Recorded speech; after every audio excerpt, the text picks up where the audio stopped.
आज 19/8/2022 श्री कृष्ण जन्माष्टमी का पर्व धूमधाम से पूरे देश दुनिया में मनाया जा रहा है। बंधुओं, कृष्ण जन्माष्टमी का व्यवहारिक एवं आध्यात्मिक पहलू, उसका वास्तविक स्वरूप क्या होता है, इस पर बताने का थोड़ा प्रयास करूंगा। तो कृष्ण जन्माष्टमी, कृष्ण भी एक पूर्ण योगेश्वर, योग की स्थिति वाले महापुरुष हुए थे। उनके माध्यम से जो कुरुक्षेत्र और धर्म क्षेत्र के मध्य जो उन्होंने अर्जुन को जो गीता का उपदेश दिए थे, बताए थे, विराट दर्शन दिखाए थे, और अर्जुन का सारा शंका का समाधान हो जाने के बाद पूर्णतः अर्जुन उस पथ पर चलकर परमात्मा भाव में स्थिति प्राप्त किए थे। अब प्रश्न उठता है कि कृष्ण एक भाव प्रतियोगी थे, योगी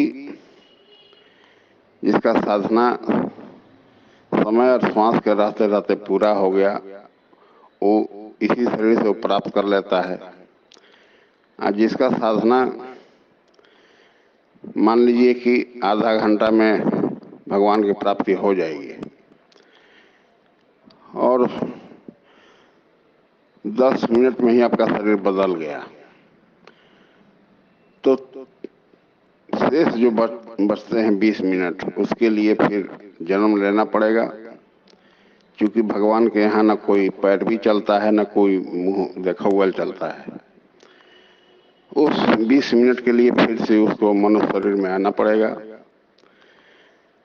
फिर से साधना जागृत होगा और 20 मिनट के बाद अल्प समय में ही वो भगवत सिद्धि को प्राप्त कर जाता है। वैसे साधक को भाव प्रतियोगी कहा जाता है। कृष्ण और राम का भी बचपन से ही परमात्मा भाव का चमत्कारिक विभूतियां देखने को मिलता रहा है, जिससे समाज में एक भ्रांति बन गया है कि भगवान वो अवतारी थे, सब माता पिता के गर्भ से ही पैदा लेते हैं, सब मनुष्य शरीर में ही आते हैं, साधना के पूर्ण काल में जाकर वो पूर्णत्व को प्राप्त कर जाते हैं, तो केवल मनुष्य शरीर आधार वाले हो जाते हैं, भीतर से परमात्मा भाव में स्थिति मिल जाती है। तो कृष्ण भी उसी स्थिति के भाव प्रतियोगी थे और उनका ही जन्म जो भादो अष्टमी, भाद्रपद की अष्टमी अर्धरात्रि के बाद, जैसे कि आधे रात्रि के बाद 12 बजे के बाद समय दिन तारीख बदल जाता है, उसी तरह ये भी भगवान का जन्म प्राप्ति होता है तो जीव भाव समाप्त, केवल आत्मा ही शेष बच जाता है, सदा के लिए जीवन मुक्त आत्मा हो जाता है। उसका दिन तारीख सब बदल जाते हैं। जिसको काल न खाए कल्प नहीं व्यापे दे जरा नहीं छीजे, वो पूर्ण स्थिति वाले ब्रह्म ऋषि में तब्दील हो जाते हैं। उसी को कहा जाता है पूर्ण महापुरुष। तो कृष्ण भी पूर्ण महापुरुष योगी थे, लेकिन इसका अगर आध्यात्मिक पहलू देखा जाए तो हम लोग खीरा में फाड़ कर उसमें चना भरते हैं और फिर कच्चा सूता से लपेट के उसको बांधते हैं और फिर हम लोग रख देते हैं डोल सजाकर। जब चना फूल कर और कच्चा सूता जब टूट जाते हैं, सब कट जाते हैं, तो चना फूलने से उसका आयतन बढ़ जाता है, तो चना फट गया तो आदमी मानता है कि कृष्ण का जन्म हो गया। वास्तव में ख्याल ही खीरा है। भगवान के जब ख्याल 24 आवर जब होने लगता है चिंतन, तो चित्त ही चना है। चित्त लौ लगाकर चित्त एकाग्र करके परमात्मा का चिंतन करने का विधान है। तो प्रेम ही पानी है। प्रेम की परिपक्व अवस्था में चित्त इतना उत्पल्लित हो जाता है, प्रेम से भरपूर हो जाता है, उसका आयतन बढ़ते बढ़ते बढ़ते बढ़ते समुद्रवत रूप ले लेता है। और कच्चा सूता क्या है? संस्कार है। ये सारे संस्कार कट जाते हैं और खीरा का मुंह खुल जाता है, यानी कृष्ण का जन्म हो जाता है, यानी परमात्मा की प्रत्यक्ष स्वरूप की प्राप्ति हो जाता है, यानी अपने ही निज स्वरूप की प्राप्ति। हर मनुष्य जो भी प्राप्त करता है अपना ही निज स्वरूप की प्राप्त करता है, वही कृष्ण जन्माष्टमी है। जन्माष्टमी का मतलब क्या होता है? अष्टांग योग के पूर्णत्व काल में भगवत सिद्धि, परमात्मा सिद्धि को प्राप्त किया जाता है। यही कृष्ण जन्माष्टमी है। कर्म के बारे में बताया, कर्म के बारे में समाज भटक चुका है। कर्म एक आराधना जय विधि रीझे राम, करता सो करनी करे पल पल पलटत नाम। कर्म एक आराधना, भजन को कहा जाता है।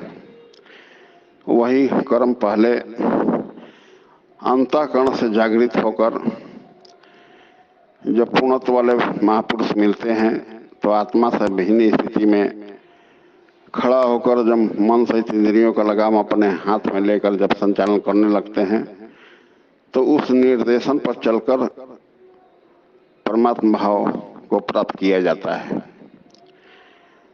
लेकिन कोई अपने से सोचे कि हम मन से भजन कर लें, तो सृष्टि में ऐसा कोई भी मनुष्य नहीं है जो कि अपने से मन एकाग्र करके वो भजन कर पाएगा, क्योंकि मन हवा से भी अनंत गुना तेज चलता है। 1 सेकंड में तीनों लोग का परिक्रमा करके चलाता है। उसी प्रकार इतना चंचल मन को साधने के लिए मन बस हुई तो वहीं जो प्रभु प्रेरक हुई बरजे, उस अयुक्त मन को परमात्मा जब पकड़ कर चलाते हैं, संत सदगुरु हृदय से रति होकर जब संचालन करते हैं, तब वो मन से भजन होता है। जब मन से भजन होने लगता है, वही कर्म की जागृति कहा जाता है, आत्मिक जागृति। और उस निर्देशन काल में उस निर्देशन पर चलकर आत्मिक निर्देशन के अक्षरशः पालन करना चाहिए। उसमें अपना बुद्धि नहीं लगाना चाहिए, क्योंकि सोच समझकर जूझा चाहे वो कुरों का काम है। अरुण लड़े सदगुरु के आगे तब पूरा संग्राम है। बड़ा बड़ा बातें भोदू मारे दिल की जाने राम है, कहे कबीर वही नरसूरा जिन पर रिझे राम है। यानी अपना सोच समझ सब ताखे पर रख देना चाहिए। भगवान अंदर से जागृत होकर क्या कहते हैं उतना ही भर बुद्धि रखना है, उतना ही भर चलना है। भगवान सब जानते हैं, इसलिए वो भूत भविष्य वर्तमान तीनों का ज्ञाता है, त्रिकाल दृष्टा है।